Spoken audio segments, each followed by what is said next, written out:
Ya, salam semua teman-teman mahasiswa yang sekarang sudah menawar mata kuliah Metode Penelitian Sosial dan Teologi atau MPST.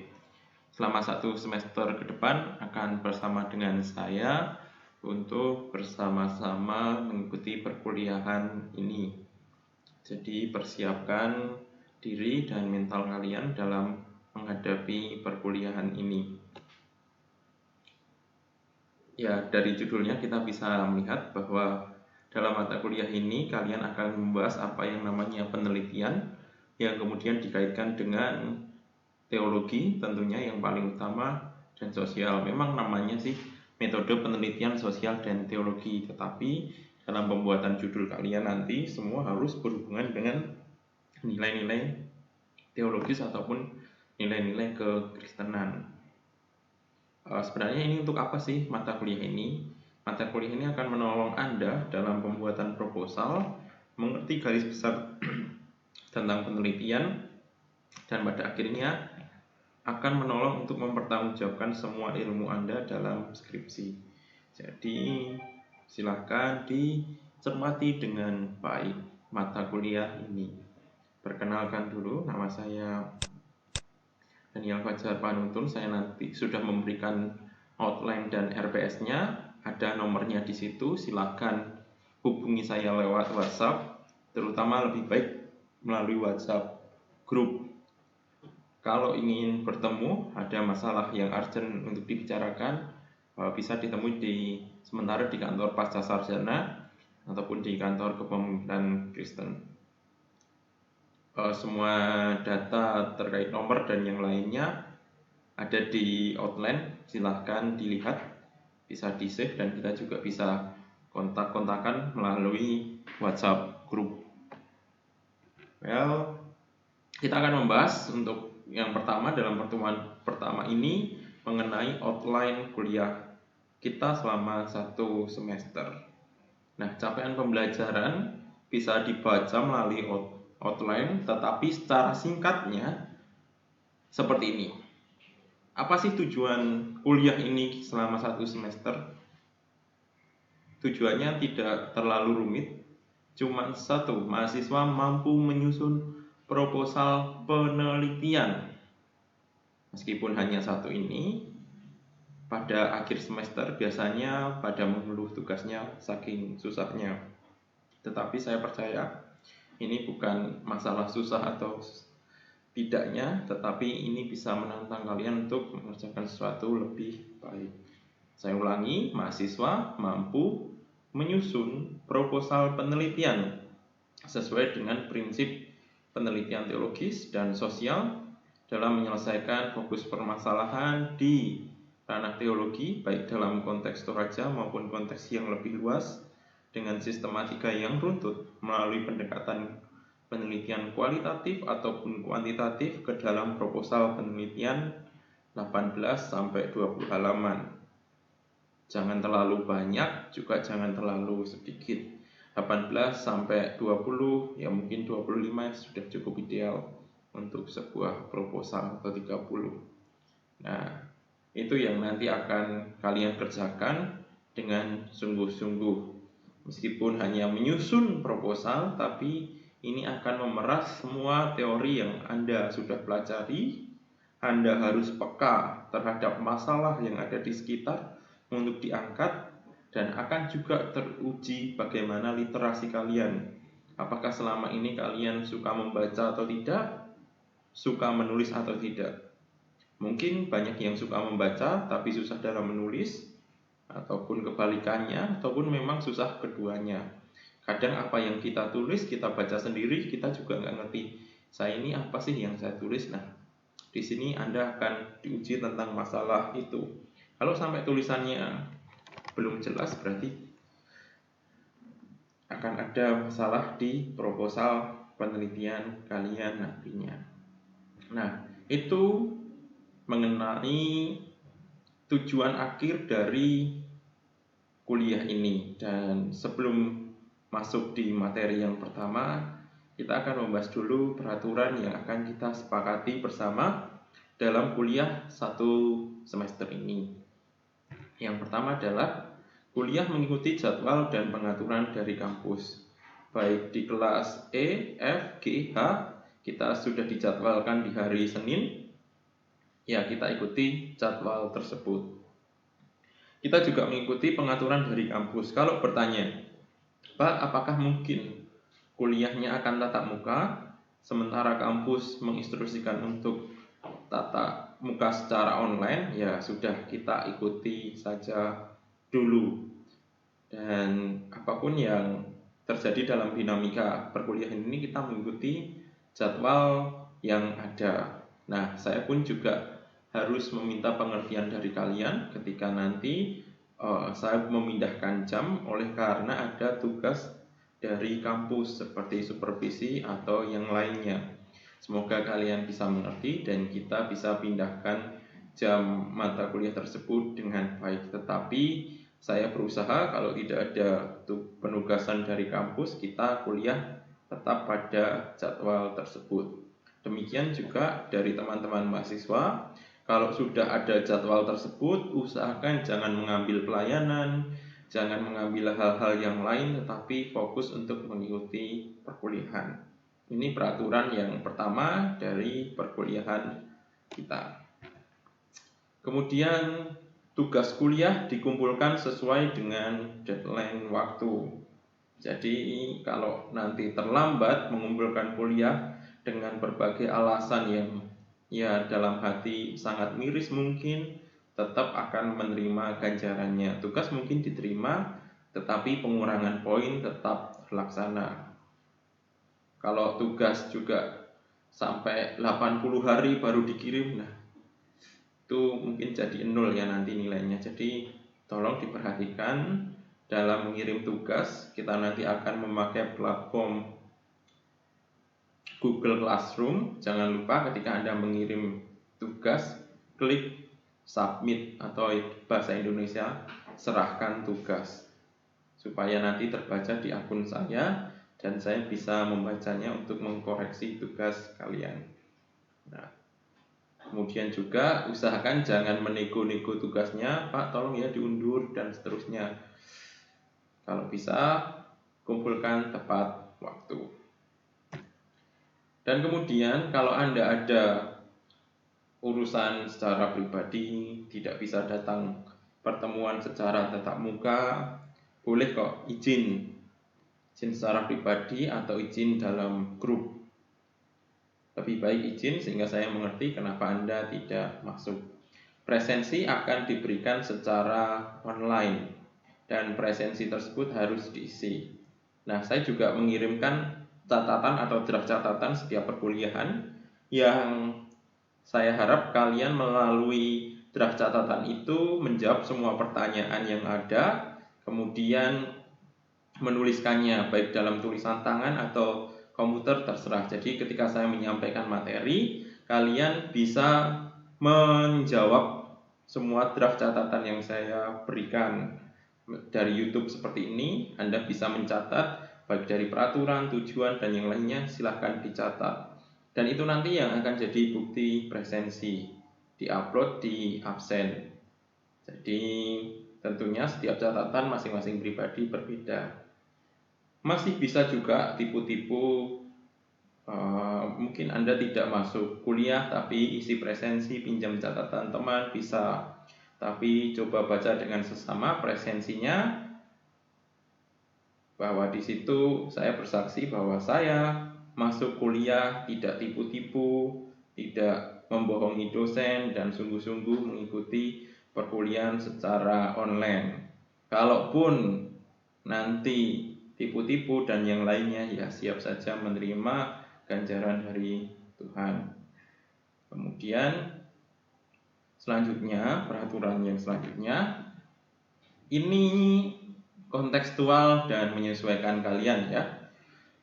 Saya minta teman-teman untuk berusaha mengaktifkan video ketika pembelajaran, supaya kalau kita tatap muka secara online saya tidak merasa sendirian, akan tetapi melihat dengan keadaan device, sinyal, dan mungkin kuota kalian.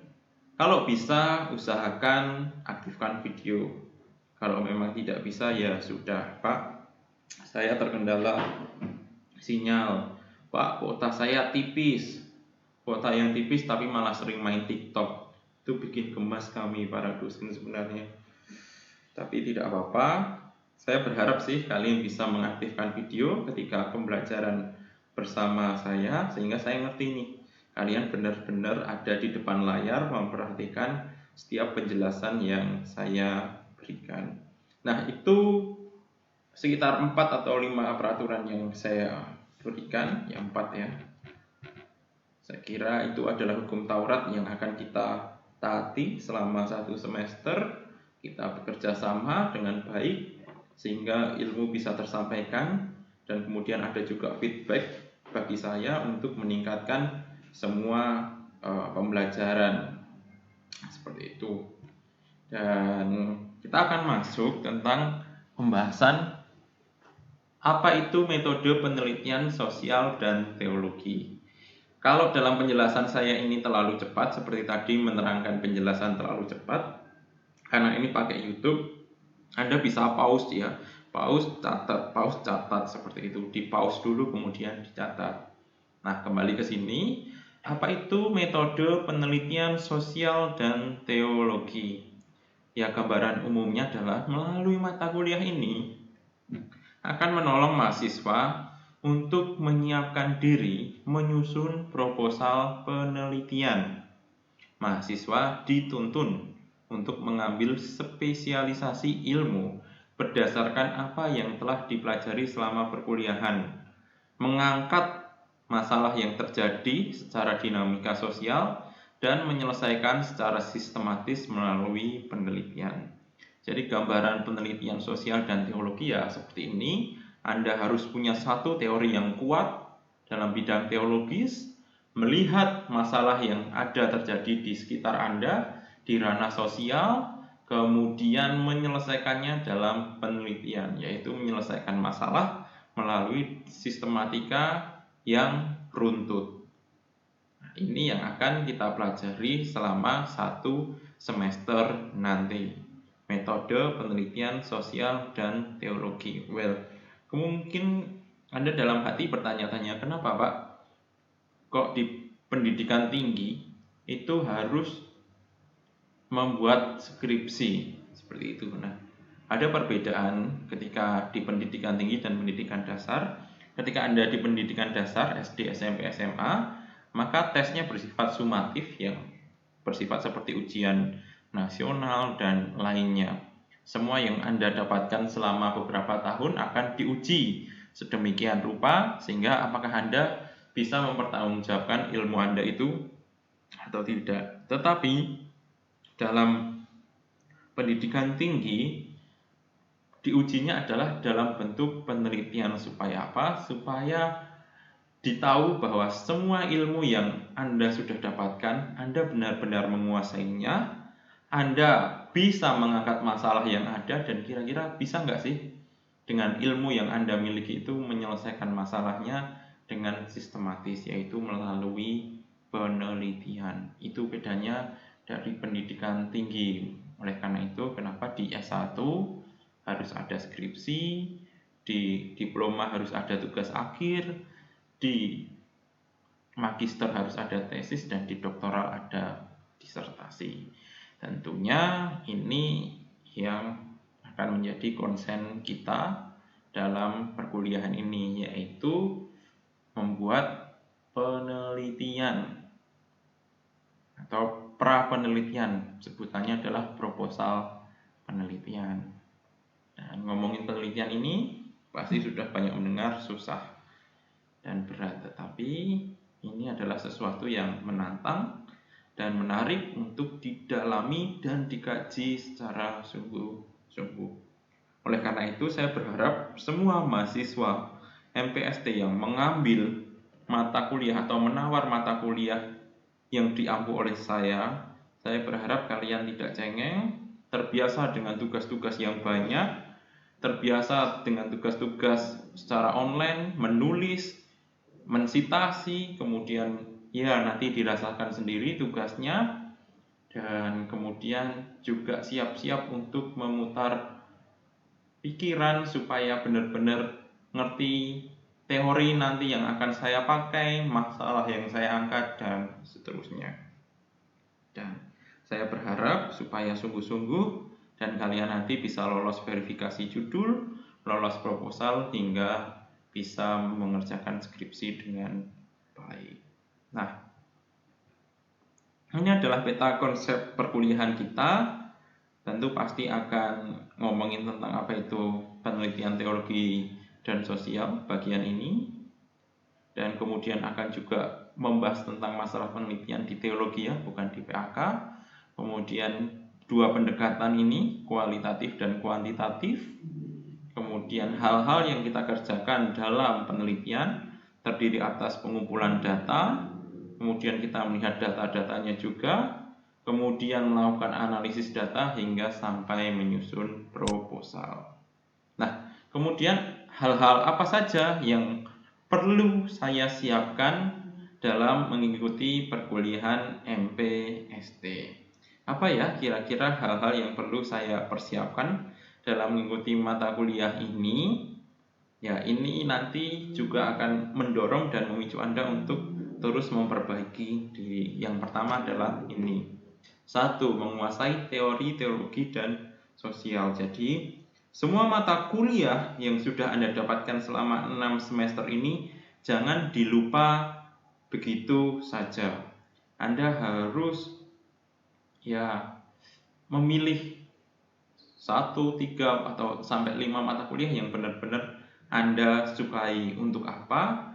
Untuk mengerti bahwa sebenarnya saya ini spesifikasinya di bidang apa sih. Nah, kebanyakan permasalahan dalam menulis penelitian adalah melupakan teori ini. Jadi nanti teorinya tinggal dicocok-cocokkan. Setidaknya teman-teman mahasiswa harus dulu menguasai teori yang akan Anda angkat dalam penelitian. Nah, gimana teori teologi yang kamu kuasai? Apa teori teologi yang kamu kuasai? Nah, itu bisa ditanyakan melalui pertanyaan sederhana yang seperti ini. Saya ini sebenarnya menguasai mata kuliah apa toh? Nah, mata kuliah apa saja yang saya kuasai? Nah, kalau pas saya melakukan atau presentasi tentang mata kuliah ini, dalam pembahasan saya itu percaya diri. Dan saya sering tertarik terhadap pembahasan pada mata kuliah ini. Nah, coba kamu petakan mata kuliah yang memenuhi 3 syarat tersebut. Mata kuliah yang saya kuasai, yang saya percaya diri ketika presentasi, dan saya tertarik ketika melakukan pembahasan terhadap mata kuliah ini. Dan kemudian buku apa yang sudah saya baca, buku apa saja yang telah memberikan kepada saya insight atau penerangan sehingga saya bisa mengerti, saya bisa semakin dibukakan, semakin tercerahkan. Nah, itu adalah teori yang saya kuasai. Nah, coba direnungkan. Mulai dari sekarang, saya mau fokus menguasai teori teologi yang mana. Ada beberapa spesifikasi teologi. Teologi sendiri dibagi menjadi 4. Teologi praktika, sistematika, biblika, dan historikal. Di dalam teori besar itu masih bisa masuk lagi. Anda bisa nanti terjun ke dalamnya. Misalnya di sistematika sendiri Anda senang ngomongin kristologi. Loh, kenapa nanti skripsinya tidak membahas tentang kristologi? Pasti bisa di masalah kristologi. Misalnya teori kristologi, bagaimana kristologi menurut pandangan di suku apa misalnya, sehingga kita bisa memberikan gambaran yang jelas ketika nanti penelitian. Kalau Anda suka sistematika, kalau Anda suka yang biblika, berarti Anda mungkin dibagi biblika perjanjian lama atau biblika perjanjian baru. Perjanjian lama sendiri nanti ya terdiri Anda harus juga menguasai Ibrani, parsingnya, bagaimana analisis narasi, analisis seterusnya. Kalau itu Anda suka, ya tinggal Anda angkat. Intinya Anda harus kuat dulu di teori ini. Anda suka yang mana? Sejarah, bolehkah sejarah? Sangat boleh. Misalnya Anda menyukai sejarah, seperti eh, saya pernah nulis dengan Pak Krismantio di sejarah tentang pandemi. Kemarin ketika pandemi COVID melanda, gereja bingung, boleh nggak ya ibadah secara online? Tapi ternyata ada sejarah gereja, bapak-bapak gereja mencatat bahwa dunia ini telah mengalami beberapa kali pandemi, dan bagaimana gereja merespon. Nah, itu ternyata bisa menjadi pembelajaran di masa sekarang. Ketika dulu dunia ada Black Death, ada wabah pes, ada wabah cacar, ada wabah Agustinian, dan seterusnya. Gimana gereja menanggapi itu dalam sejarah, dan apa yang bisa kita ambil sekarang? Anda bisa mengangkat dengan teori-teori seperti itu. Jadi tentukan dulu teori mana yang Anda sukai. Kemudian baru Anda peka terhadap masalah sosial yang ada di sekitar Anda. Jadi melihat keadaan sekitarmu, apakah ada masalah yang bisa kamu angkat menjadi penelitian. Tetapi masalah ini bukanlah masalah yang sederhana, tapi merupakan masalah yang kompleks dan berbobot untuk bisa dijadikan masalah. Bagaimana mengetahui masalah itu kompleks dan berbobot? Intinya adalah ketika kamu kaitkan dengan teori teologis yang kamu angkat, itu menjadi sebuah pembicaraan yang menarik, dan pada akhirnya akan membutuhkan diskusi, dan dalam diskusi itu nanti akan terjadi sebuah riset. Kamu semakin mendalami ke lapangan terhadap masalah sosial, dikaitkan dengan teori-teori teologis, dan kemudian akan menemukan suatu kebaruan yang disebut novelty. Jadi dua hal ini, yaitu teori dan masalah, ini harus benar-benar kuat Anda pahami. Anda tidak boleh meremehkan kekuatan dari teori, Anda juga tidak boleh meremehkan dari kekuatan dari masalah yang terjadi di sekitar Anda. Nah, dua hal ini susah, dan tidak boleh harus yang penting masalahnya bagus, tidak bisa seperti itu. Yang penting teorinya bagus, tidak bisa seperti itu. Anda harus bisa mengasumsikan keduanya ketika dipadankan, minimal menjadi variabel 1 dan variabel 2, muncul sebuah diskusi yang intens dan menarik. Dan yang terakhir adalah masalah ini, masalah literasi. Nah, Anda harus benar-benar menguasai masalah literasi. Saya ini sebenarnya spesifikasinya di bidang apa, kembali ke teori yang tadi. Sudah berapa buku yang telah baca selain buku yang ditugaskan di kelas. Kemudian ketika saya membaca, saya mengerti enggak? Dan setelah saya membaca, kemudian saya mencoba menulis. Tulisan saya ini dimengerti enggak oleh teman-teman saya? Nah, kalau teman-temanmu hanya ketawa kejut, berarti tulisanmu tidak dimengerti. Oleh karena itu, Anda harus banyak menulis. Anda harus banyak meningkatkan tulisan Anda, supaya Anda benar-benar tulisan itu bisa dimengerti. Paling gampangnya seperti itu. Tulisannya bisa dimengerti, dan tulisannya bisa dipahami oleh orang lain. Dan setelah itu, pasti tentunya proposal Anda pasti juga akan lolos oleh verifikator. Kenapa? Karena maksud Anda melalui tulisan bisa dimengerti. Tetapi kalau tulisan Anda sendiri tidak jelas dan tidak dimengerti, maka verifikator pasti akan menolak judul Anda. Pembimbing pun juga akan mempermasalahkan, sebenarnya apa sih yang sedang kamu tulis itu, apa sih yang sedang kamu mau bicarakan. Maka gimana Pak caranya supaya saya meningkatkan literasi? Caranya adalah mau tidak mau Anda harus banyak membaca, kemudian menulis. Nah, gimana cara membaca dan menulis supaya tidak sia-sia? Nah, kamu harus memilih kamu itu orangnya spesifikasinya di bidang apa dulu. Ketika kamu sudah memilih, saya mau memperkuat teori saya di bagian ini, pastoral. Oke, mulailah komitmen. 1 minggu saya mau membaca 1 jurnal penelitian tentang pastoral. Baca saja gimana ceritanya. Kalau nggak ngerti gimana Pak? Nggak apa-apa, baca saja, buat tulisan kecil. Kalau seminggu nggak bisa gimana Pak? Ya udah, sebulan 1 jurnal. Pokoknya buat kamu yang paling ringan dulu. Setidaknya kamu harus meningkatkan masalah literasi ini. Baca dan buat catatan kecil. Jangan sampai satu semester satu jurnal, ya minimal satu bulan satu jurnal. Karena di kuliah nanti kita juga akan membaca banyak jurnal penelitian. Nah, ini hal-hal yang perlu Anda siapkan dalam perkuliahan MPST selama satu semester. Saya berharap semua draft catatan yang saya berikan sudah dicatat. Kalau ada hal-hal yang ingin ditanyakan atau terlewat, silahkan nanti kita diskusikan dalam grup WhatsApp. Oke, ini pertemuan pertama kita. Cukup sampai di sini. Terima kasih. Tuhan Yesus memberkati.